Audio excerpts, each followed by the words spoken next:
Why these states? We don't know exactly, but the FAA said they were trying to select a diverse number of sites. They went to Alaska so they could get that severe weather, for example. They say that the New York test site will allow them to put drones up into the sky in congested airspace to sort of gradually test how they can do that. So they were looking for a wide range and a diverse group.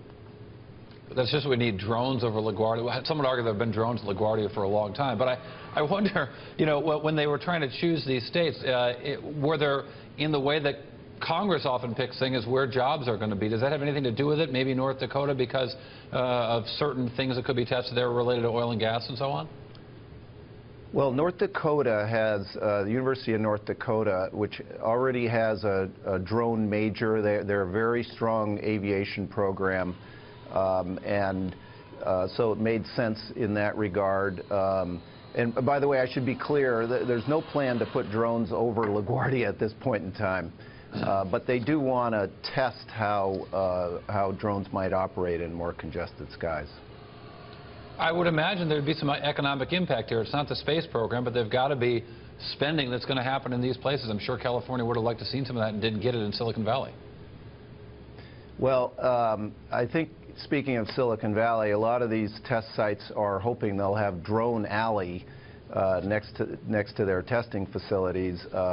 There is a lot of projection of economic development, and we have seen that sometimes you can, you know, spur technology development around a test site like this, and at least some of the projections are calling for billions of dollars of economic development.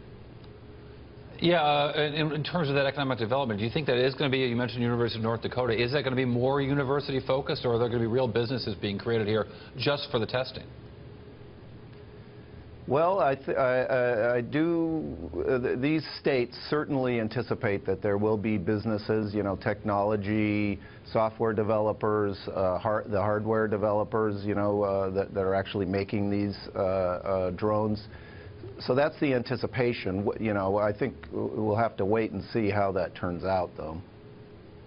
Also, I wonder, is there a notion of a duration here? Is this going to go on for decades, 6 months? Do we have any idea what they're trying to find out?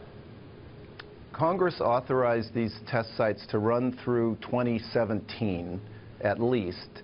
It wouldn't surprise me at all if the next time they reauthorize the Federal Aviation Administration that they extend that. You know, especially if this industry takes off, I can see these things operating for a long time. Takes off. You know, the puns are endless here when it comes to this industry.